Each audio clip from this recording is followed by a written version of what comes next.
I stood in court defending a homeless veteran, and the judge found me in contempt, sentencing me to 30 days in jail. But I didn't argue. I didn't beg. Do you know why? Because that judge was my own daughter. Before ordering my arrest, she looked at me coldly and said, "You're just a confused old woman who doesn't understand how courtrooms work. Get her out before she wastes more time." She thought I was powerless, someone she could humiliate and forget. She had no idea that within 90 minutes she'd receive a call asking, "Do you know who you just called a confused old woman and sentenced to jail?" When the truth was revealed, everything changed, and those who mocked me would soon regret it.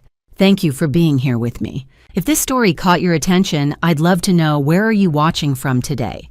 Drop your city or country in the comments so we can connect across places and experiences. Also, a quick note, this story includes a few dramatized elements for educational and storytelling purposes. Any similarity to real names or situations is purely coincidental, but the message is meant to be meaningful and helpful.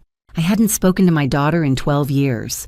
12 years since the argument that fractured everything my disapproval of her marriage to Leon, her accusations that I was controlling my inability to apologize even when I knew I should. She'd cut contact completely, changed her phone number, stopped responding to emails.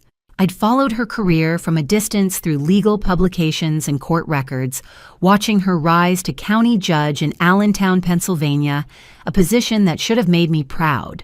Instead, 3 months ago, I'd sat in FBI Special Agent Sarah Wheeler's office in Philadelphia, reviewing financial records that made my stomach turn. My daughter was taking bribes. Not small favors or minor ethical lapses. Systematic calculated corruption, jailing defendants on fabricated charges to clear properties for a development scheme orchestrated by Preston Kane, a predatory land speculator. 47 families targeted, millions in fraudulent transfers, civil rights violations that would make any decent lawyer sick. Wheeler had evidence, bank records, property transfers, suspicious patterns, but no direct proof linking Veronica to the conspiracy. No recordings of her coordinating with Kane. No witnesses willing to testify against a sitting judge. "We need someone inside," Wheeler had said. "Someone who understands judicial procedure. Someone Kane and your daughter won't suspect." I'd volunteered immediately. Not as an undercover agent, I'm 68 years old, a federal circuit court judge, not some action movie protagonist, but as what the FBI calls a high-level confidential source. I would wear FBI-provided recording equipment authorized under Title III federal wiretap warrant, signed by Judge Morrison. I would position myself in places Kane frequented. I would observe, document, and if opportunity arose, become a witness to something that couldn't be explained away. 3 weeks of preparation, learning to operate the miniature camera hidden in my coat button, memorizing cover stories, buying secondhand clothes that transformed me from distinguished jurist to anonymous elderly woman. I'd lost weight intentionally, let my hair go gray, without dye-wore cheap drugstore reading glasses. But the real disguise was simpler. Veronica hadn't looked at my face in 12 years.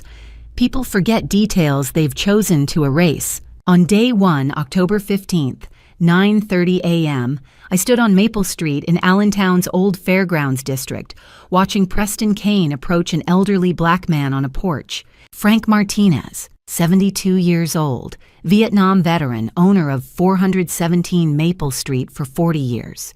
"This property's been condemned old man." Kane said, his voice loud enough to carry. "City says it's uninhabitable. You got 72 hours to vacate." Frank held up papers. "Judge already denied your eviction motion last month. Says my house is structurally sound. I got the ruling right here." "That was a different judge." Kane smiled. "New motion, new judge, new outcome. You'll see." "I ain't going nowhere." Kane grabbed Frank's collar, shoving him against the porch railing. "You'll go where I tell you to go, you understand." I stepped forward, my hand instinctively moving to my coat pocket where my phone sat ready. "Excuse me. I saw what just happened." Kane released Frank, turning toward me with predatory assessment. "Who the hell are you?" "I'm a witness. You just assaulted this man." Kane laughed. "Lady, you look lost. This is private property business. Move along before you get hurt." But I didn't move. I stood there elderly and apparently harmless while the camera in my coat button recorded everything. 2 hours later, Frank and I both received court summons. Emergency hearing at 2 p.m. Presiding Judge the Honorable Veronica Winters. My daughter. Wheeler called me at 1:30 p.m.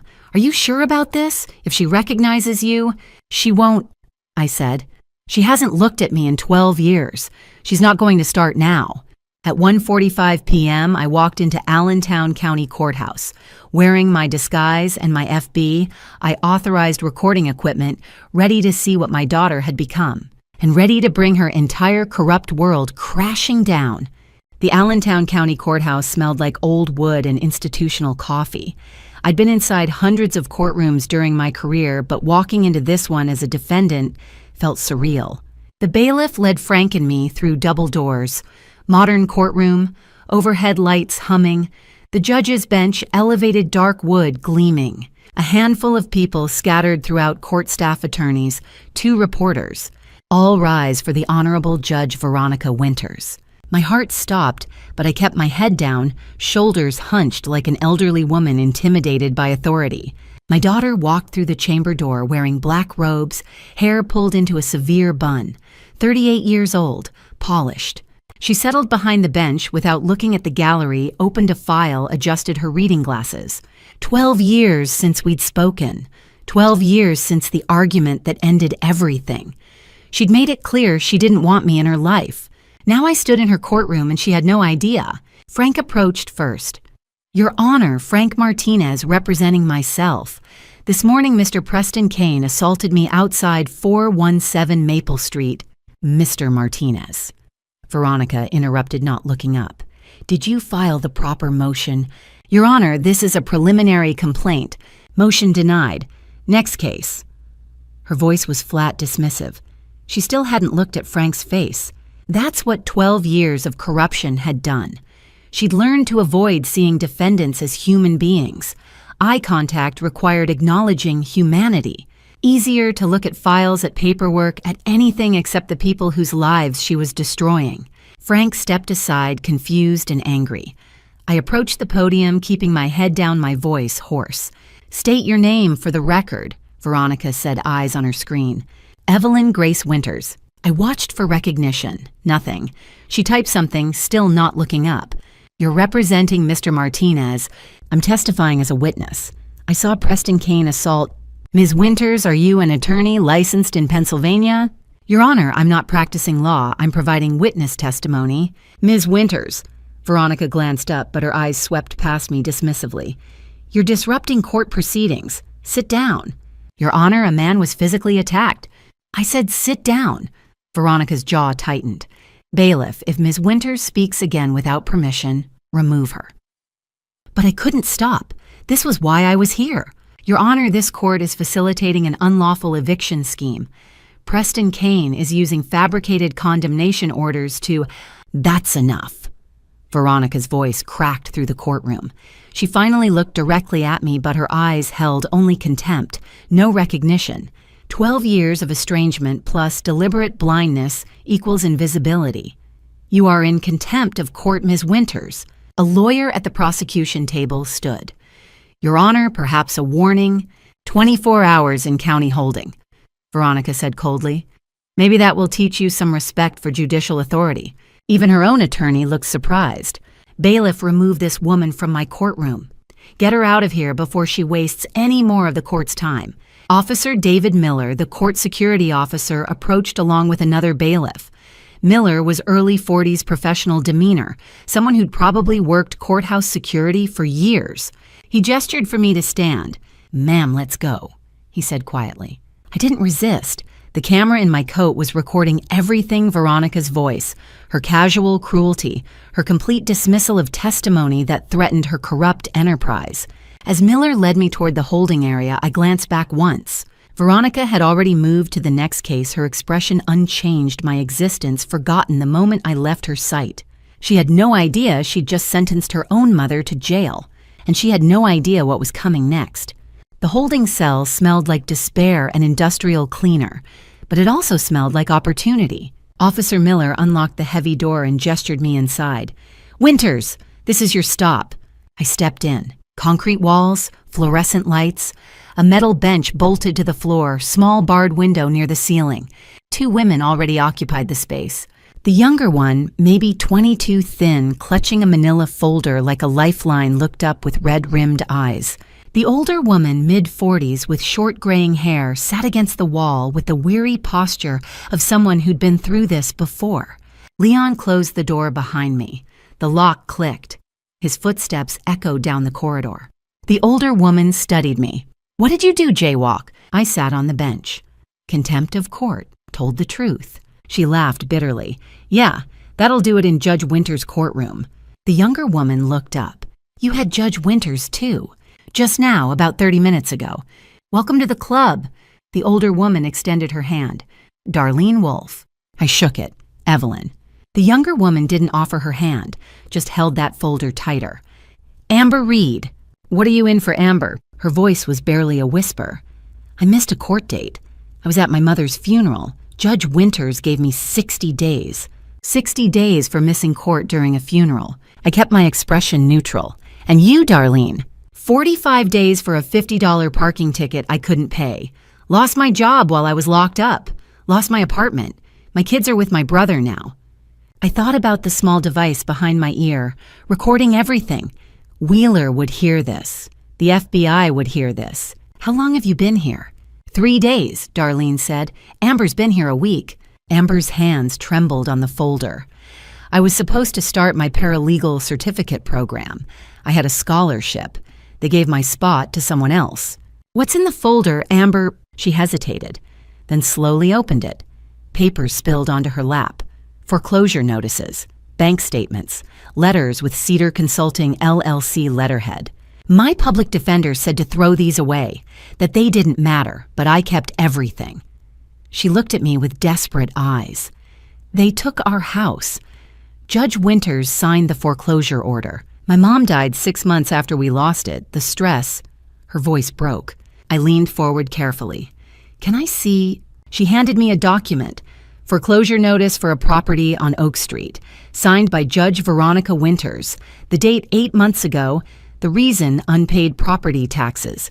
But attached was a receipt showing those taxes had been paid. "This says you paid." We did pay, but the city said they lost the records, and the house was already sold at auction before we could prove anything. Who bought it?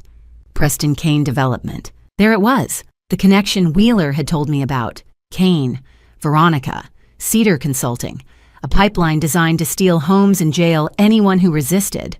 Darlene spoke up. "My brother Marcus lost his house the same way. Judge Winters signed his foreclosure too. He'd lived there 30 years. Paid off. Then suddenly the city claimed he owed back taxes. Took it in 3 months. I pulled out another paper from Amber's folder. Cedar Consulting LLC payment receipt, $150. Payee redacted. But the pattern was there. Amber, would you be willing to testify about this in federal court?" She looked confused. "Who would listen?" "Someone will, I promise you." "Who are you?" I met her eyes. "Someone who keeps promises."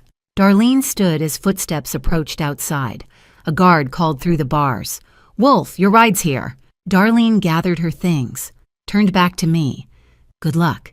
You're going to need it with Judge Winters." "What's your brother's full name?" "Marcus Wolfe. Why, I want to help him get his house back." She laughed without humor. "Lady, no offense, but you're in a jail cell." "Not for long." The guard opened the door. Darlene left. Now just Amber and me. Amber's voice was small. "Are you really going to help us?" "Yes." "How?" "You'll see. Very soon." I glanced at the clock on the wall. 3:47. In 13 minutes, Veronica's phone would ring. Helen Porter would call her about a problem with my intake paperwork.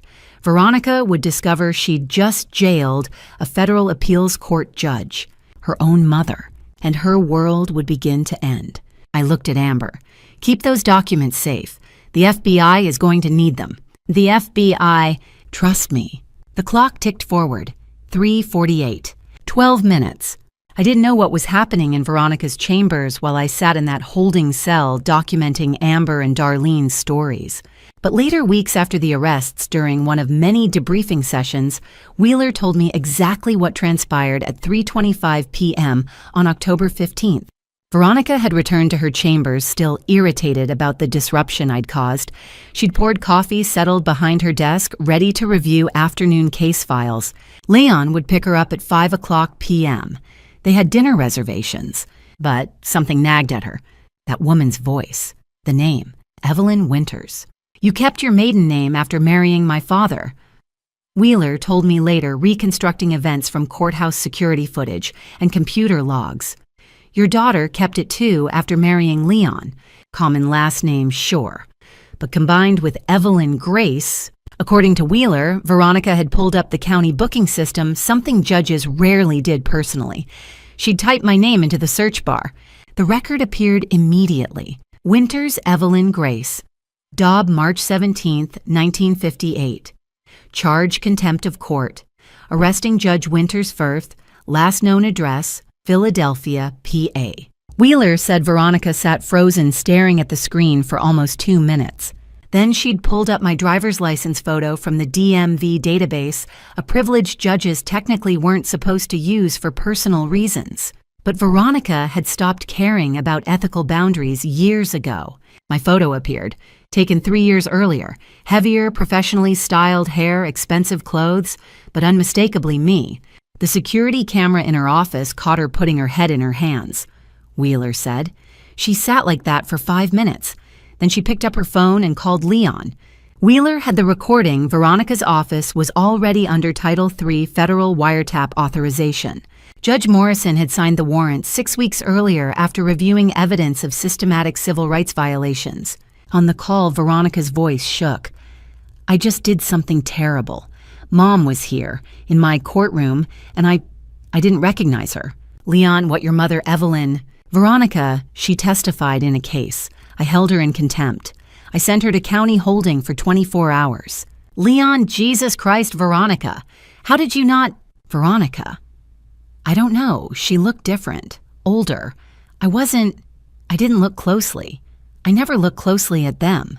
Them, Wheeler had emphasized when telling me this. Not defendants or witnesses, just them. People beneath her notice. Leon had asked what Veronica planned to do. "I'll bring her up here," Veronica said. "After hours. We'll talk. Figure this out. She can't just show up like this without... There has to be a reason. Maybe she's sick. Maybe she needs something." It never occurred to Veronica that I was there to destroy her. At 3:45 p.m., Veronica called down to county holding and ordered the guard to bring me to her chambers at 4 p.m. "Unusual request," Wheeler told me. "Judges don't typically summon contempt defendants to private meetings," but the guard didn't question it. "Your daughter was known for unconventional procedures." While Veronica waited for me to arrive, she'd opened her desk drawer and pulled out a bottle of bourbon she kept hidden there. Poured 2 fingers, drank it straight. Then she'd opened her computer and started searching Federal Judge Pennsylvania, Evelyn Winters. My official photo appeared. Circuit Court of Appeals. Distinguished career, multiple published opinions on civil rights law. "She knew then," Wheeler said. "She knew you hadn't just stumbled into her courtroom by accident. She knew something was very, very wrong." At 3:55 p.m., 23 FBI agents took positions throughout the courthouse. Not in Veronica's chambers, not yet, but in hallways, stairwells, exits, waiting for my signal. At 4 o'clock p.m., a guard escorted me from holding to the elevator. "Judge wants to see you in her chambers," he said, looking confused. "Never seen this before." I smoothed my cheap coat, checked that the recording device was still secure, and stepped into the elevator. My daughter was waiting, and she had no idea that in 22 minutes, her entire world would end. Officer Miller appeared at the holding cell door at 3:50 p.m. "Winters Evelyn," he called, checking his clipboard. "Judge wants to see you." Amber looked up from where she sat. "See, you judges don't call people back after contempt." "First time for everything," Miller said, looking puzzled. "Let's go." I stood smoothing my coat. My fingers brushed the recording device hidden in the lining, still active, still transmitting to FBI monitoring stations 3 blocks away. Wheeler would be listening. 23 federal agents were positioned throughout the courthouse waiting for my signal. Darlene touched my arm. "You be careful up there. That judge ain't right." "I will." Miller led me down a corridor that smelled like industrial cleaner. We passed other holding cells, men in orange jumpsuits, women waiting for bail hearings, the machinery of a justice system my daughter had corrupted. We reached the elevator. Miller pressed the button for the 4th floor. "Never seen this before?" he muttered. 20 years working here, never seen a judge summon someone from holding to chambers. You must have really gotten under her skin. Or she'd finally recognized me. "I just told the truth," I said carefully. Miller glanced at me. "Yeah, well, truth doesn't always go over well in that courtroom." The comment surprised me. A crack in his professional facade. Maybe Miller had noticed things over the years, patterns he couldn't explain. Defendants processed too efficiently outcomes that didn't match evidence. The elevator rose slowly. 2nd floor, 3rd floor. I wondered what I'd find when those doors opened. Veronica, angry, frightened. Still arrogant enough to believe she could control this. 12 years since we'd spoken. 12 years since she'd looked at my face with anything other than resentment. And now we'd meet again in her chambers with FBI equipment documenting every word with federal agents waiting in stairwells. The elevator stopped. 4th floor. Miller led me down a carpeted hallway. Nameplates on heavy wooden doors, Judge Patterson, Judge Liu, Judge Winters. My daughter's name on polished brass. We stopped outside her door. Miller knocked twice. "Come in," Veronica's voice called. Miller opened the door but didn't enter. "The defendant you requested, Your Honor." "Thank you, Officer Miller. You can go." Miller hesitated. "You want me to wait outside, Your Honor? That won't be necessary. Close the door on your way out." He looked uncertain this violated standard protocol, but nodded and stepped back. The door closed with a soft click, leaving me alone with my daughter for the first time in 12 years. Veronica's chambers were exactly what I'd expected. Law books lining walls, framed diplomas, a large desk positioned to establish authority. She sat behind it, still wearing her black robes, hands folded on the desktop, and she was looking directly at me. Not the dismissive glance from the courtroom, not the contemptuous sweep of eyes that categorized and discarded. She was actually looking at my face, studying it. Recognition, fear, anger, confusion. "Hello, Mom," she said quietly. So she knew, had figured it out somehow in the 90 minutes since sentencing me. The question was, what did she plan to do about it? I stepped further into the room, my hand moving near my coat pocket, where the recording device sat hidden. FBI protocol required me to get Veronica talking about the conspiracy, to confirm her knowledge, to document her participation in words that couldn't be explained away. "Hello, Veronica." She studied me for another long moment. "You look different, older, thinner. 12 years will do that. Why are you here?" Her voice was controlled, but I heard the tremor underneath. "In my courtroom, in those clothes, testifying for some homeless veteran. Why?"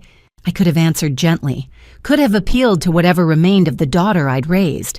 But gentleness wouldn't get the confession, FB, I needed. Because 47 families have been systematically destroyed by corruption in this courthouse, I said. And I came to find out if my daughter was part of it. Veronica's expression hardened. "Get out!" "No." I said, "Get out. I can add another 24 hours. "You can't." I stepped closer. "Because I'm not actually in contempt, Veronica. I'm a federal circuit court judge, and I've been working with the FBI for 3 months. The color drained from her face. "You're lying," she whispered. I pulled the recording device from my coat and placed it on her desk. "I'm not," I said, "and they've been listening to everything." Veronica stared at the recording device on her desk like it was a live grenade. "You're recording me." Her voice shook with rage and fear. "In my own chambers, that's illegal. Pennsylvania is a 2-party consent state." "I'm not recording you," I said calmly. "Not anymore. I just turned it off."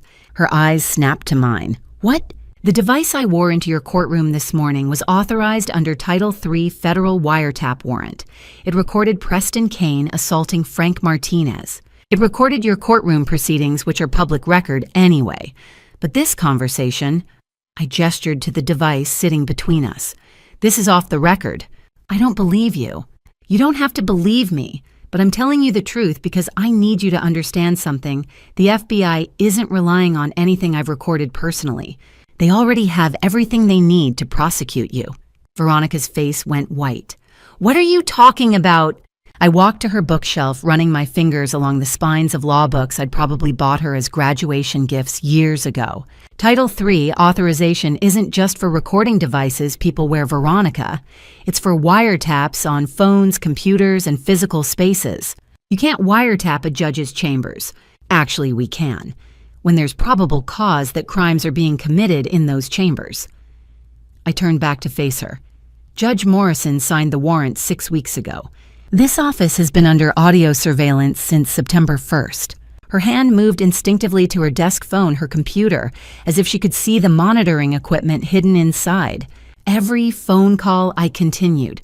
Every conversation with Preston Kane. Every meeting with Gerald Vance and Mayor Gaines. Every word you've spoken in this room for 6 weeks has been recorded by the Federal Bureau of Investigation under lawful court order. Veronica stood abruptly, her chair rolling backward. "That's impossible. I would have known. How did you think we'd ask your permission before investigating judicial corruption?" I kept my voice steady. Professional, the tone I'd used for 40 years when delivering rulings that destroyed defendants' carefully constructed lies. "You've been careful about avoiding certain conversations in public. You don't discuss the scheme in courtrooms or hallways. But in here behind closed doors, you thought you were safe. I haven't done anything wrong. Don't insult my intelligence, Veronica. I've reviewed the evidence. Cedar Consulting, LLC, the shell company Preston Kane uses to process payments. $150,000 transferred through 6 accounts, ultimately traced to an offshore account in your name. 47 families targeted, fabricated charges. Excessive bail designed to force property forfeitures. You're making this up. Marcus Wolf," I said, watching her face. 12 years old. His mother, Darlene, jailed on manufactured vandalism charges after she refused to sell her home on Maple Street. You sentenced her to 60 days. Marcus went into foster care. Their house was condemned 3 weeks later and sold to Kane's development company for a fraction of its value. Veronica said nothing. Amber Reed, I continued. 19 years old, arrested on false assault charges after her mother refused to vacate. You denied bail despite Amber having no criminal record. Her mother died of a heart attack 2 weeks later, while Amber sat in jail. You got $150 for that family's destruction. Stop it. Teresa Grant, Maria Santos, Howard Chen's parents. I can name all 47 families, Veronica. I've read their files. I've listened to their stories. Some of them are sitting in holding cells right now 3 floors below us, waiting for you to destroy what's left of their lives. They were legal proceedings. They were theft disguised as justice. My voice rose despite my intention to stay calm. You used your authority as a judge to facilitate a criminal conspiracy. You jailed innocent people to clear land for developers. You violated every oath you took, every principle I taught you, every value your father and I tried to instill. Don't you dare bring Dad into this, Veronica hissed. Don't you dare act like you're some moral authority when you cut me out of your life for 12 years. I cut you out. I stared at her. Veronica, you're the one who stopped returning my calls. You're the one who said you didn't want me at your wedding. Because you told me Leon wasn't good enough because you said I was making a mistake. And I was wrong, I said quietly. I should have supported you. I should have apologized. I should have been a better mother. But this...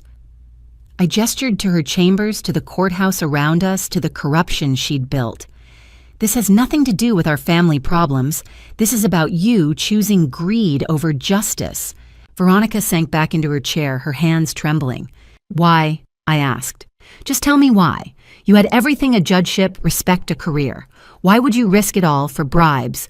She didn't answer. If you're still here with me right now, please comment any number from 1 to 6 so I know you're still watching. And let me ask you something. If you were in my place standing face to face with the truth about your own family, would you stay silent to protect them? Or would you keep going and face what comes next? Share your thoughts in the comments. And just so you know, The next part of this story includes some dramatized elements created for storytelling and reflection. It may not fully reflect real events. If that's not for you, you're welcome to stop watching here. It started small. Veronica finally said, her voice barely above a whisper. Preston approached me 3 years ago with what seemed like a legitimate development proposal. Blighted properties, economic revitalization, jobs for the community. When did it stop being legitimate? She looked down at her hands. Maybe it never was, but I wanted to believe him. He made it sound like we were helping. And the money, he said it was consulting fees, legal advice about property law. I convinced myself it was legitimate compensation for expertise. $150,000 in 3 years, Veronica. $50,000 per year. That's not consulting fees, that's bribery. Her jaw tightened. I know what it is, Mother. I'm not stupid. Then why did you do it? Because Leon's construction business was failing, because we had a mortgage and car payments, and... She stopped herself, realizing she was confirming everything. Why are you really here? If the FBI already has evidence, why do they need you? They don't, I said honestly. They have wiretap recordings. They have financial records from Cedar Consulting's accounts. They executed a secret warrant on Kane's bank 3 months ago and traced every payment. They have testimony from Gerald Vance, who's been cooperating with investigators for 6 weeks in exchange for a plea deal. Veronica's face went gray. Gerald's cooperating. He showed them everything. The payment structure, the coordination meetings, the list of target properties. He gave them Preston Kane, Mayor Gaines, and you. In exchange, he'll get 5 years instead of 20. That bastard, he's smarter than you, apparently. He saw the walls closing in and made the rational choice. I leaned forward. The FBI didn't need me to gather evidence against you, Veronica. They already had enough to convict. I'm here because when Agent Wheeler showed me what my daughter had become, I needed to see it for myself. So this whole thing showing up at Frank's eviction, testifying in my courtroom, getting thrown in, holding, that was all just you playing detective. No, that was all exactly what it appeared to be. I witnessed Preston Kane commit assault. I attempted to testify. You held me in contempt and jailed me. Everything that happened today was real. But you came here planning this.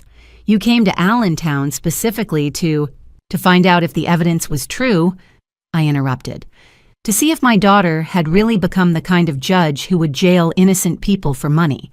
And you answered that question the moment you sentenced me to 24 hours without even recognizing my face. Veronica flinched. I didn't know it was you. That's not the point. The point is, you didn't care who I was. You saw an elderly woman trying to testify about assault, and you dismissed her as waste of time.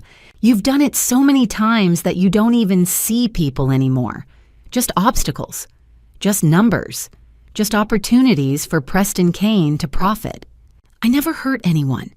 Marcus Wolf was 12 years old when you sent his mother to jail. Amber Reed's mother died, while her daughter sat in a cell because of charges you knew were false. Teresa Grant's children went hungry while she served 60 days for a crime that never happened. My voice shook with fury I'd been suppressing for hours. You hurt 47 families, Veronica. You destroyed lives. You violated every principle of justice to line your pockets and help your husband's business. I know, she whispered. God help me, I know what I've done. Footsteps in the hallway, multiple sets moving with purpose. Veronica heard them too. Her eyes went wide. What's happening? I stood. Special Agent Sarah Wheeler and 22 federal agents are about to enter this room with arrest warrants for you, Preston Kane and Mayor Gerald Gaines. You're being charged with racketeering, civil rights deprivation under color of law, wire fraud, honest services, fraud, bribery, and conspiracy. Mom, don't call me that, not now. A knock at the door. Sharp official. Judge Winters.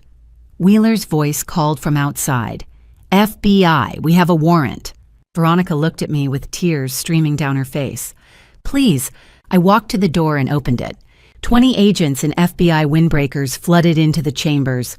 Wheeler entered first, holding a document. Veronica Winters, you're under arrest for violations of Title 18 United States Code, including conspiracy to commit racketeering and deprivation of civil rights under color of law. As Wheeler read the Miranda warning, 2 agents moved to handcuff my daughter. Veronica looked at me one last time. I'm sorry. I said nothing. Because some apologies come too late. The door burst open. Special Agent Sarah Wheeler entered first, followed by 23 FBI agents in windbreakers. They moved with practiced efficiency, 2 agents securing the exits, others positioning themselves around Veronica's desk cameras, documenting everything. Veronica's face went white. She looked from the agents to me, then back to the recording device still sitting on her desk between us. Veronica Winters, Wheeler said, approaching with handcuffs ready. You're under arrest for violations of Title 18 United States Code, including conspiracy to commit racketeering and deprivation of civil rights, under color of law. No, Veronica whispered. No, this can't. Wheeler turned her around, cuffing her hands behind her back with practiced efficiency. 2 other agents photographed documents on the desk, tagged evidence, documented the scene with methodical precision. You have the right to remain silent, Wheeler said. Anything you say can and will be used against you in a court of law. You have the right to an attorney. If you cannot afford an attorney, one will be appointed for you. Veronica didn't respond. She stood with tears streaming down her face, looking at me with an expression somewhere between betrayal and disbelief. Did you understand your rights as I've explained them? Wheeler asked. Yes, Veronica whispered. Leon Briggs appeared in the doorway, still wearing his construction company polo shirt, face pale with shock. Veronica must have called him after discovering I was her mother. He'd rushed to the courthouse, arriving just in time to watch his wife being arrested. What's happening? He demanded. Evelyn, what the hell is going on? Your wife is being arrested for racketeering, civil rights violations, and bribery, Wheeler said flatly. Are you Leon Briggs? Yes, I'm her husband. We'll need to speak with you as well. Agent Morrison will take your statement.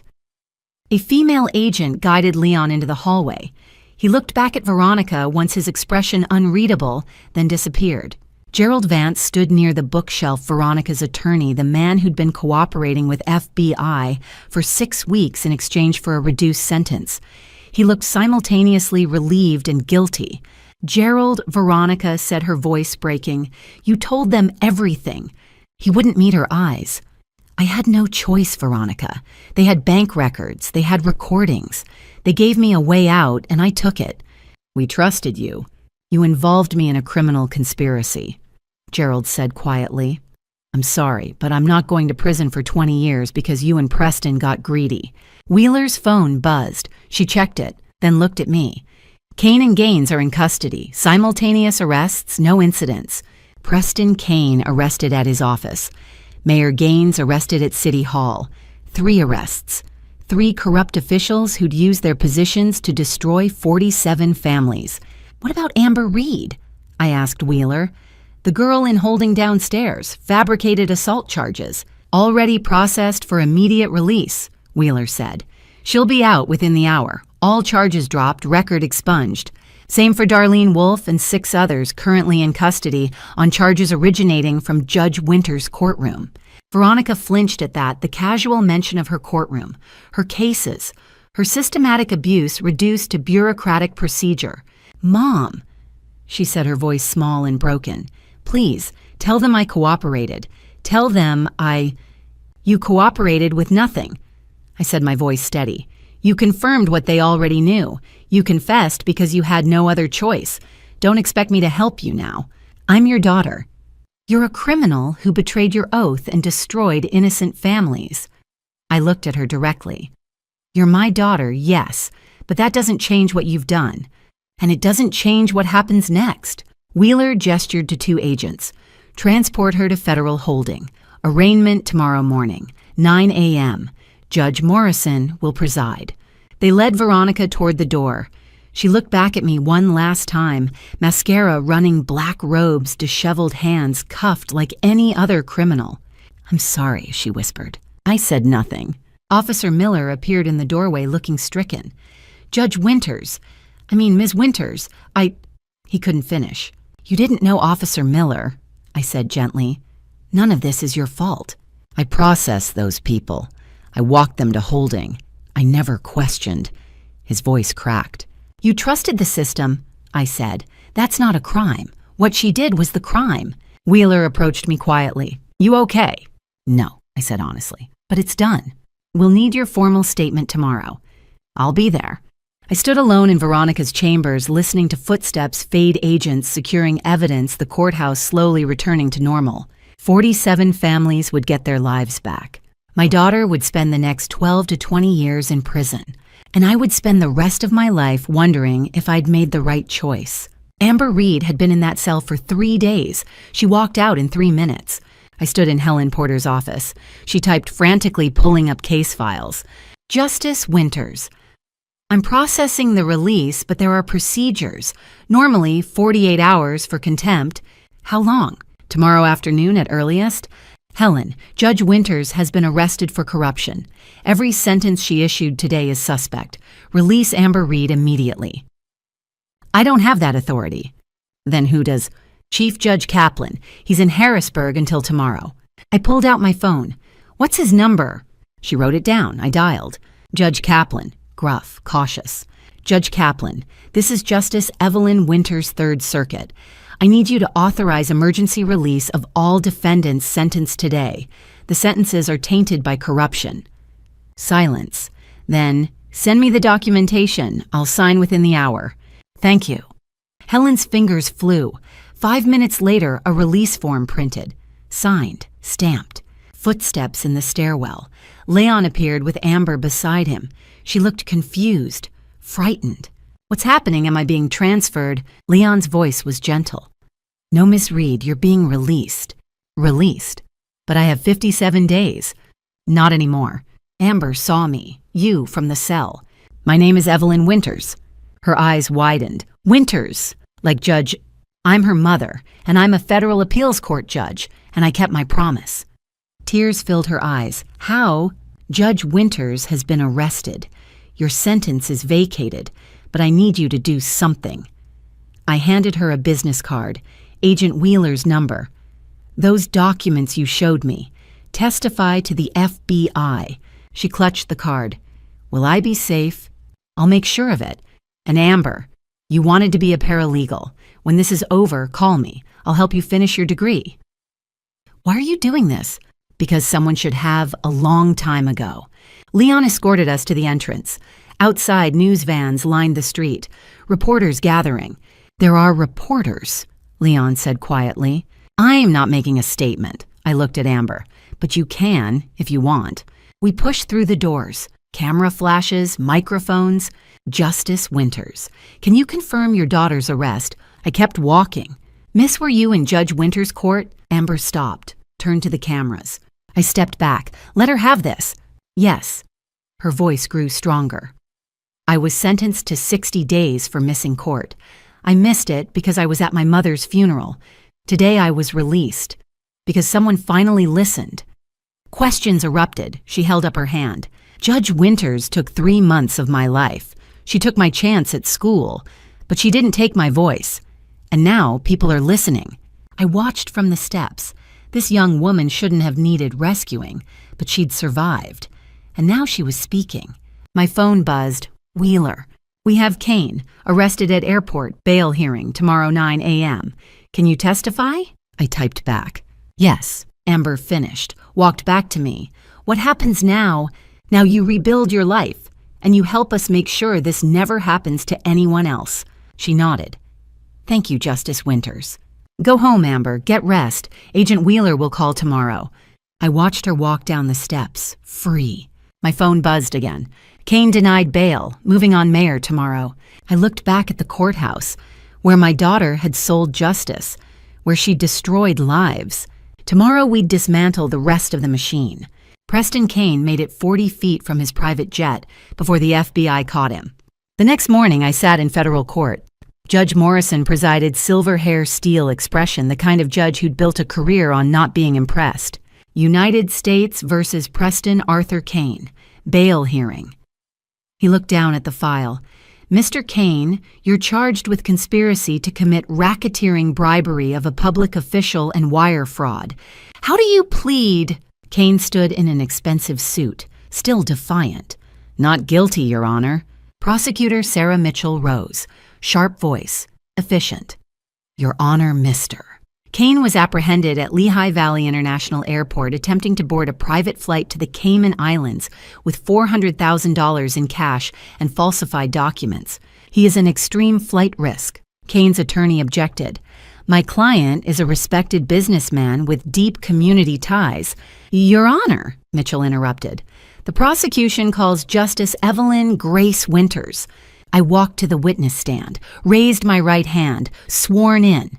Mitchell's voice was clear. "Justice Winters, please describe what you witnessed on November 14th. "I witnessed Mr. Kane approach Frank Martinez, a 58-year-old veteran who was sitting peacefully on a public bench. Mr. Kane shoved him without provocation. When I identified myself as a witness, Mr. Kane called police and filed a false report claiming Mr. Martinez had attacked him." Kane's attorney stood. Objection. Justice Winters was dressed as a homeless woman. Her credibility. Judge Morrison cut him off.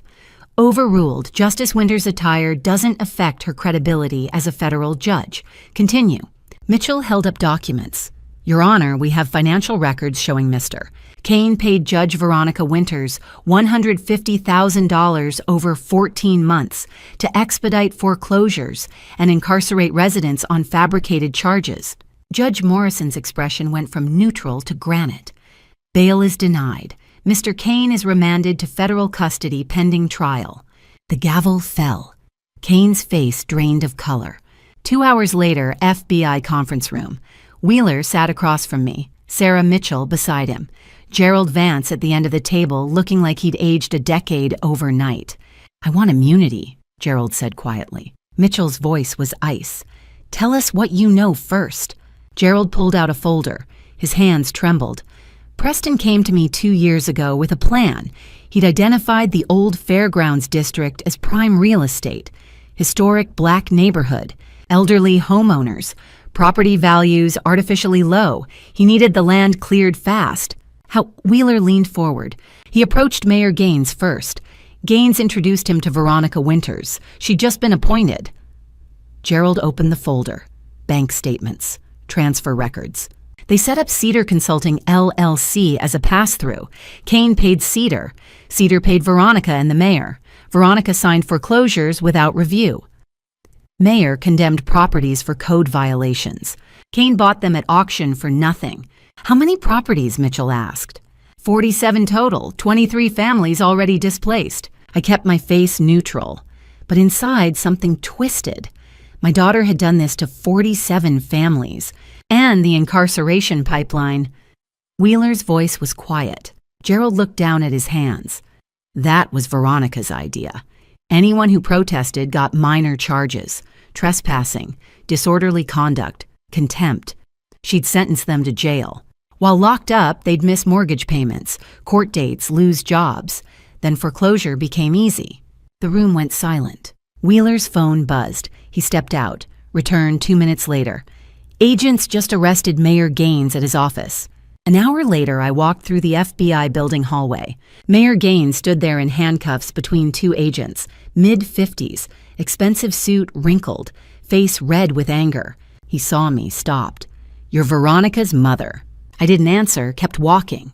"This is a political witch hunt," he called after me. I stopped, turned back, looked at him.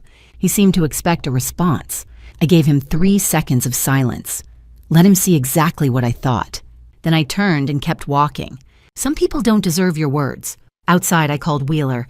"The $67 million in seized assets. You said we could petition for a community trust." "Yes, for victim restitution. I want to draft that motion myself." "I was hoping you'd say that." I looked back at the federal building. Kane inside awaiting trial. Mayor being processed. Gerald trading testimony for leniency. The machine was coming apart piece by piece. But the work wasn't finished. 47 families still had no homes. And my daughter sat in a cell waiting to face what she'd done. Tomorrow we'd start rebuilding. By the 3rd day, the story had gone national. My daughter's face was on every news channel. I sat in my hotel room watching. CNN, MSNBC, local stations. Federal judge goes undercover to expose daughter's corruption. Allentown foreclosure scandal, 47 families targeted. Veronica's arraignment played on loop. Orange jumpsuit, shackled, eyes down. Federal Judge Morrison reading charges. Bail denied. The camera caught one moment Veronica glancing toward the gallery. Our eyes met. Half a second. She looked away. My phone rang constantly. 60 Minutes, NPR, Washington Post. I declined them all. This wasn't about me. On the fourth evening, I walked into Miller's Diner in Old Fairgrounds. Red vinyl booths, checkered floor, the smell of coffee and pie. More than 50 people packed inside. Former defendants, foreclosure victims, all waiting. A man in his 60s stood. Justice Winters, I'm Howard Pierce. Allentown Morning Call. I organized this. Thank you. He gestured to a microphone. Folks, this is Justice Evelyn Winters. Applause. I raised my hand. Please, I'm here to listen. An older black man stood in back, dignified, gray beard. Ma'am, I'm Marcus Wolf, Darlene's brother. I recognized the name. Mr. Wolf, your house. 30 years I lived there. Paid it off in 2015. City claimed I owed back taxes. I showed receipts. They said records were lost. Judge Winters signed foreclosure in 10 minutes. 10 minutes to erase 30 years. We're getting your house back, I promise. A young woman stood. 2 children beside her. Late 20s, exhausted. Teresa Grant, Judge Winters gave me 90 days for shoplifting $30 of groceries. I was feeding my kids. Lost my job, lost my apartment. My kids went to foster care for 2 months. The little girl, maybe 7, held her mother's hand tight. I knelt to her level. What's your name? Emma.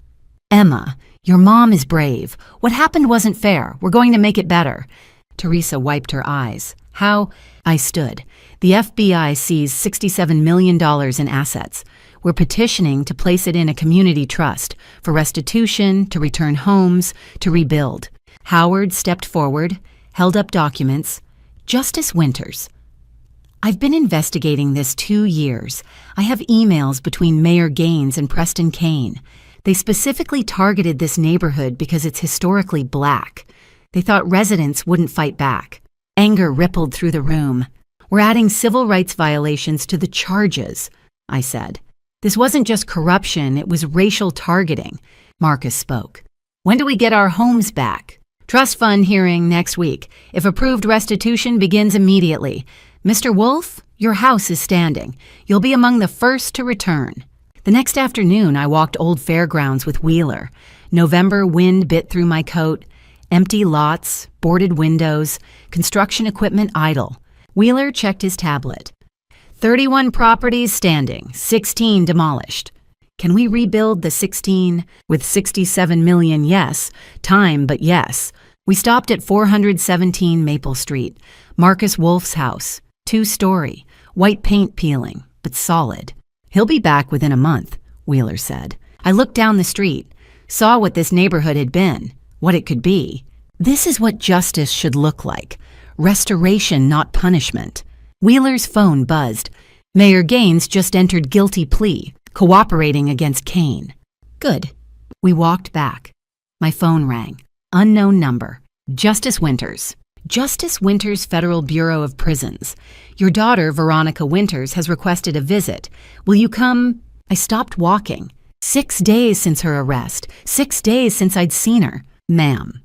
Yes, I'm here. Will you come? 47 families. Marcus, Teresa, Emma. The work ahead. My daughter in a cell? I don't know. She's asked every day. I wanted you to know. Silence, waiting. Tell her I'll think about it. Yes, ma'am. I hung up. Wheeler watched. You okay? No, but I will be. 10 days after my daughter's arrest, I sat in the front row of Judge Morrison's federal courtroom, watching him review the asset disposition motion. Sarah Mitchell stood at the prosecution table, her files stacked precisely. Wheeler sat beside me, his fingers drumming against his briefcase. Morrison looked up. Mrs. Winters, you've proposed something unprecedented, a $67 million community trust fund built from seized corruption proceeds. Walk me through it. I approached the podium carrying only my handwritten notes. Your Honor, 18 U.S.C. Section 981 prioritizes victim restoration before treasury forfeiture. These families were targeted because they owned land developers wanted. I propose 5 purposes. Morrison nodded for me to continue. First, return all 31 standing properties to original owners free and clear. Second, compensate families whose 16 demolished homes can't be returned fair market value plus relocation costs. Third, rebuild those 16 homes on available lots in the district matching original architecture where possible. I paused, glancing at Marcus in the gallery. Fourth, establish a legal aid center in the neighborhood to prevent future exploitation. Fifth, create an economic development fund for local businesses, not outside developers. Mitchell stood. Your Honor, the government opposes this plan's scope. Victim compensation is appropriate, but community development exceeds statutory authority. Morrison's expression didn't change.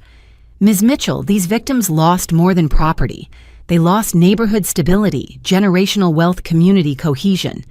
How do you quantify that damage? Mitchell hesitated.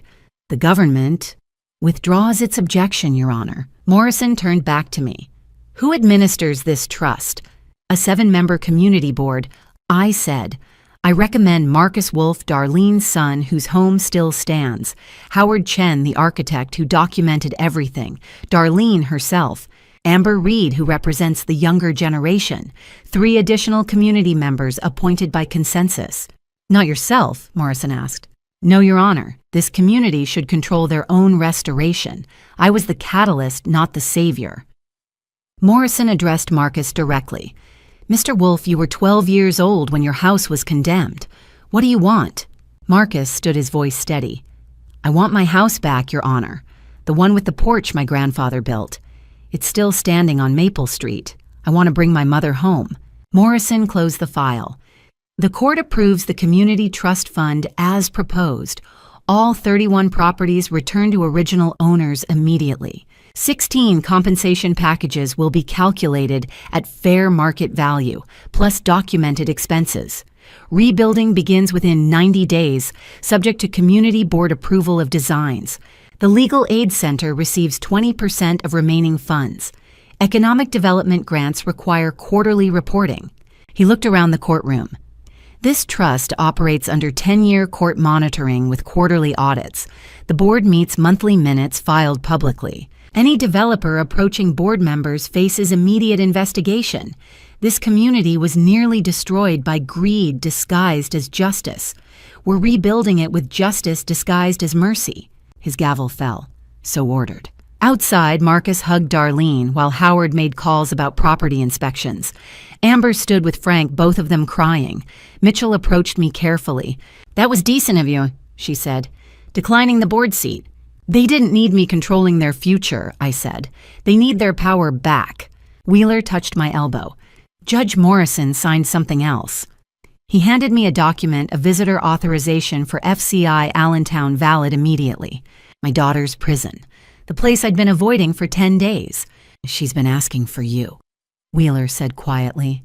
Every day. I folded the pass into my pocket. The courtroom had emptied. Through the windows, I could see Marcus pointing at something across the street. Probably his house, probably imagining his mother standing on that porch again. I'd exposed the corruption, triggered the arrests, proposed the restoration. I'd done everything a federal judge could do. Now I had to do the one thing only a mother could do. I'd avoided this long enough. I'd avoided this for 6 months, but some conversations can't be postponed forever. The Federal Correctional Institution sat 20 minutes outside Allentown, surrounded by razor wire and procedural coldness. I surrendered my phone, walked through metal detectors, signed paperwork. A guard checked my visitor authorization twice before leading me down a corridor that smelled like industrial cleaner. The visiting room had a glass partition, telephones mounted on either side, plastic chairs bolted to the floor. Veronica appeared through the opposite door. She'd lost weight. No makeup hair pulled back severely. The orange jumpsuit made her look younger, somehow more like the daughter I'd raised than the judge I'd arrested. She picked up her phone. I did the same. I didn't think you'd come, she said. I didn't think I would either. 6 months had passed since Judge Morrison approved her plea agreement, 20 years in federal prison parole eligible after 12. Her attorney had called it merciful. I'd called it adequate. Marcus moved back into his house last month, I said. Darlene cried for 2 hours on that porch. Amber started community college criminal justice degree. The Legal Aid Center opens in September. Veronica's hand trembled against the phone. That's good. 47 families got their properties back or received compensation. 16 new homes are under construction. The community board rejected 3 development proposals already. Mom, I'm sorry. I'd rehearsed responses for half a year, cold silence, screaming rage, everything between. But sitting here, looking at my daughter through bulletproof glass, I felt only exhaustion. Are you sorry you did it? I asked, or sorry you got caught? She flinched. Both. At least that's honest. Veronica pressed her palm against the glass. Preston approached me 3 years ago. He showed me development plans, talked about revitalizing blighted areas, bringing jobs. I believed him at first. I actually believed we were helping. When did you stop believing? After the 6th family, maybe the 10th. The money made it easier not to think about their faces. You could have come to me. Would you have helped me? I considered lying, offering maternal comfort through telephone wires and glass barriers. But Veronica deserved honesty. I would have told you to turn yourself in, I said. I would have recommended an attorney, possibly negotiated a cooperation agreement. I would have helped you do the right thing.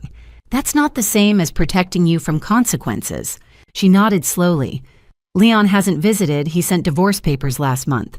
I know. He called me before filing. Did you tell him to leave me? I told him to do what he needed to do. Veronica wiped her eyes with her sleeve. Will you come back, visit again? The question I'd been dreading. I looked at my daughter, my only child, the girl I'd raised alone after her father died, the woman who'd thrown away everything I'd taught her about integrity. I wanted to promise regular visits, gradual reconciliation, eventual forgiveness. But I couldn't lie to her. I don't know, I said. I came today because you're my daughter and you asked me to. But I can't walk this road with you, Veronica. I can't sit across from you every month and pretend this didn't happen. I can't be your comfort while those families are still rebuilding what you destroyed. I understand. Maybe someday, I added. Maybe years from now after you've served real time and demonstrated real remorse. But not today, not soon. She nodded, crying silently. Thank you for coming. For today, I mean. The guard signaled 5 minutes remaining. Take care of yourself, I said. Use this time, read, think, figure out who you want to be when you get out. I will. I stood still, holding the phone. Veronica stood too, mirroring me through the glass. Goodbye, Veronica. Goodbye, Mom. Walking to my car, I realized I hadn't cried. Not in the courtroom 6 months ago. Not in this visiting room today. Not once during this entire nightmare. Maybe someday I would cry for the daughter I'd lost, for the families she'd hurt, for the justice system we'd both devoted our lives to, and she'd corrupted. Maybe someday grief would crack through this protective numbness. But not today. Today, there was still work to do. 1 year later, I stood on Maple Street and watched Marcus Wolf hang a wreath on his front door. The old Fairgrounds district had transformed. 31 restored homes gleamed with fresh paint and repaired porches. 16 newly constructed houses stood where demolished properties once sat, their architecture matching what Howard had documented. Gabled roofs, wide front steps, wooden railings honoring the neighborhood's history. Families moved in weekly, carrying boxes, and furniture planting flowers in yards that had been condemned barely 12 months earlier. Marcus stepped back, adjusting the wreath. 3 bedrooms, new kitchen, original hardwood floors. My grandfather built that porch in 1967. Darlene appeared in the doorway. Marcus, bring those grocery bags inside before the ice cream melts. Yes, Mom, he grinned at me. She's been giving orders since we moved back. I missed it. Number 417 Maple Street looked exactly like Howard's photograph, the one documenting what developers wanted to erase. The community board had insisted on authenticity. This is home, Marcus said quietly. Not reconstruction. Home. Down the street, Teresa Grant swept her new porch. The 2-bedroom house replaced the one demolished while she'd been jailed on fabricated charges. Her children had their own rooms now. Her criminal record had been expunged. She'd found work with the school district steady pay with benefits. She waved when she saw me. "Judge Winters, you coming to the celebration tonight?" "I'll be there." Miller's Diner had organized a community celebration 1 year since the arrests. Howard posted flyers throughout the neighborhood. The diner couldn't accommodate everyone, so they'd blocked off the street, set up tables outside. More than 100 people showed up. Frank stood at a salvaged microphone. "1 year ago, we thought we'd lost everything. Our homes, our neighborhood, our dignity. Then this woman risked everything to give us justice." Applause erupted. I shook my head, uncomfortable with praise. "I didn't rebuild these houses," I said when Frank insisted I speak. "You did that. Marcus and the board Howard's architectural work, every family that chose to come home. This neighborhood survived because you refused to let greed win." Amber Reed stood near the dessert table wearing a blue dress and holding a certificate. She'd graduated from the paralegal program with honors, a 2-year degree finished in 18 months. The community board had already offered her a position at the Legal Aid Center. "My mom would have loved seeing this," she told me quietly. "She always said this neighborhood raised her." The Winters Community Legal Center would open next week in a renovated storefront on Cedar Avenue. Free legal assistance for housing issues, family court matters, criminal record expungements. Amber would staff it alongside 2 attorneys hired using trust fund money. They'd already received 47 intake requests. Officer David Miller appeared near the edge of the crowd, standing apart but present. He'd resigned from courthouse security 3 months after Veronica's arrest, unable to work in a building where he'd unknowingly facilitated corruption. The guilt had eaten at him all those people he'd escorted to holding cells, all those defendants processed through a system he'd trusted. The ACLU had hired him as a court reform advocate. He traveled Pennsylvania, now speaking about judicial accountability, training courthouse staff to recognize warning signs of corruption. His testimony about Veronica's unusual courtroom procedures had been powerful during the trial. He nodded at me across the celebration. I nodded back. We'd spoken several times since the arrests, him apologizing for not seeing what was happening, me assuring him he couldn't have known. Miller had been a good officer trapped in a corrupt system. Now he was helping fix that system. My phone buzzed, an email notification. From Veronica Winters, FCI, Allentown subject. Visit request. I didn't open it. She'd sent similar requests monthly for 6 months. Howard approached carrying 2 paper plates. "You planning to read that?" "Not today." Around us, families laughed and celebrated restoration. Children ran between tables. This neighborhood had survived demolition, corruption, exploitation, but I hadn't visited my daughter in 6 months. I put my phone away without responding. 18 months since I'd looked at my daughter's face that brief prison visit through bulletproof glass. Part of me wondered if I'd ever be ready. The other part wondered if it really mattered. 18 months. That's how long I'd left that question unanswered. But some doors don't close just because you ignore them. I'd deleted 23 visit requests over 12 months. Each email from Veronica asked the same thing: would I come back? Could we talk again? Was there any hope for us? I'd archived everyone without responding, telling myself I needed more time, more distance, more certainty about what forgiveness looked like. But certainty never arrives on schedule. The warden recognized me when I signed in. "She asks about you every month, asks if you've stopped by." I know. "She'll be glad you're here." I wasn't sure I was glad. Walking down that familiar corridor, smelling industrial cleaner and institutional bleakness, I questioned whether 18 months was long enough or too long or completely irrelevant to whatever conversation waited behind that glass partition. Veronica appeared looking different than I remembered. Healthier somehow, less haunted. She'd gained back the weight, she'd lost her hair styled rather than simply pulled back. When she picked up the phone, her hand didn't tremble. "You came," she said. "I came. I stopped expecting you after the 10th request. I stopped counting after the 15th. She smiled slightly, not happiness exactly, but something close to acceptance. "I've been doing therapy, twice a week. The prison psychologist says I have work to do around accountability and shame. Do you agree?" "Yes. I spent 3 years blaming circumstances, blaming Preston, blaming the system that made judicial corruption possible. but I made choices. Every signature, every jail sentence, every bribe. Those were mine. I studied my daughter through bulletproof glass looking for manipulation or performance.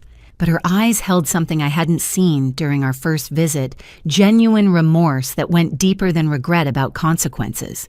I work in the prison law library now, Veronica continued, helping other inmates with appeals, sentence reductions, clemency petitions. Last month, I helped a woman get 10 years reduced because her trial attorney missed exculpatory evidence. That's good. It's nowhere near enough, but it's a start. Making wrong into right might be impossible, I said, but making it better, maybe. Veronica nodded. There's a woman here serving 25 years for drug conspiracy. She was convicted in Lehigh County 3 years ago. Different judge, different case. But when I read her file, I saw the same patterns. Excessive bail, inadequate defense sentencing that didn't match the crime. I've been helping her draft a post-conviction motion. Will it work? I don't know, but I have to try. These women, they're not abstract legal problems anymore.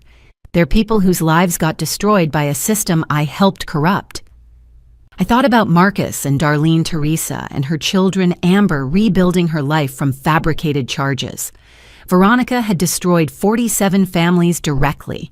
How many others had suffered from judicial corruption she'd normalized or enabled? The Legal Aid Center has handled 200 cases in 6 months, I said. Amber Reed runs intake. She's good at it, understands what it feels like when the system targets you. Veronica flinched. Does she hate me? I don't know. We don't discuss you. That's fair. Silence stretched between us. Outside the visiting room, guards walked past. Someone laughed in another booth. Normal sounds in an abnormal place. Will you be there when I get out? Veronica asked quietly. 12 years from now, assuming I make parole. Will you be there? The question I'd avoided for 18 months. I could lie offer false comfort. I could refuse maintain permanent distance. Or I could tell her the truth that I didn't know because forgiveness doesn't operate on schedules or guarantees. I don't know, I said. 12 years is a long time. I'll be 80 years old. You'll be 53. We'll both be different people than we are today. But maybe. Veronica pressed her palm against the glass like she'd done during our first visit. This time I matched the gesture, my hand against hers, with bulletproof barriers between us. I didn't come here to forgive you, I said. I'm not ready for that. I might never be ready, but I wanted to see if you're becoming someone I can recognize again. Am I? I looked at my daughter, older, humbler, carrying shame like penance. She destroyed lives, including her own. She'd corrupted justice and betrayed everything I'd taught her. But sitting here talking about helping other inmates and accepting accountability, she looked less like the judge I'd arrested and more like the daughter I'd raised. You're starting to, I said. Tears ran down Veronica's face. Thank you, Mom. Mom, not Judge Winters or mother with formal distance. Just Mom, the word she'd used as a child. Just this once, I said, but we both knew I'd accepted it. The guard signaled our time was ending. Veronica wiped her eyes, straightened her shoulders. Will you come back? I'll think about it. That's more than I deserve. Yes, I agreed. It is. Driving back to Allentown, I thought about doors. Some doors close forever. Locks changed, keys thrown away. No amount of knocking will open them again. Some doors stay locked but remain capable of opening if the right combination appears, if enough time passes, if both sides decide the space between them matters less than connection. And some doors just need time. I didn't know which kind this was, but I was finally ready to find out. Looking back at everything that happened, I realized this story isn't just about corruption or justice. It's about the painful truth that family drama stories often teach us. Sometimes the people we love most are capable of the deepest betrayal. I'm 68 years old now, and if there's one lesson I've learned from this nightmare, it's this. Don't be like me. Don't wait until corruption destroys 47 families before you act. Don't assume your children absorbed your values simply because you raised them well. And most importantly, don't let love blind you to accountability. Many grandma stories involve protecting grandchildren or mending broken families, but this is one of those grandma stories where I had to choose justice over my own daughter. That choice nearly destroyed me, but it saved a community. These kinds of family drama stories remind us that real love sometimes means enforcing consequences, not avoiding them. The lesson here is clear integrity isn't negotiable even when it costs everything you love. Veronica didn't become corrupt overnight. There were warning signs. I missed the expensive lifestyle on a judge's salary, the defensive reactions when I asked about her cases, the gradual distancing from family values. I ignored them because confronting them meant admitting my daughter wasn't who I believed she was. Family drama stories like ours prove that accountability must come before loyalty. Among all the grandma stories, you might hear mine is different because I couldn't protect my daughter from herself. Sometimes real love means letting people face what they've done. I believe God gives us moments to choose between comfortable silence and difficult truth. I chose truth, and it shattered my family. But those 47 families got their homes back. That's what matters. My advice: don't wait for crises to enforce your principles. Speak up when something feels wrong, especially if it involves family. Because silence protects nobody. It just delays the inevitable reckoning. If you found this story meaningful, please like, share, and subscribe for more impactful stories. Final note: this content contains dramatized storytelling elements for educational purposes. Some details are fictionalized, but the lessons and messages are entirely valuable. If this style doesn't suit you, that's okay. Please seek content that better fits your needs.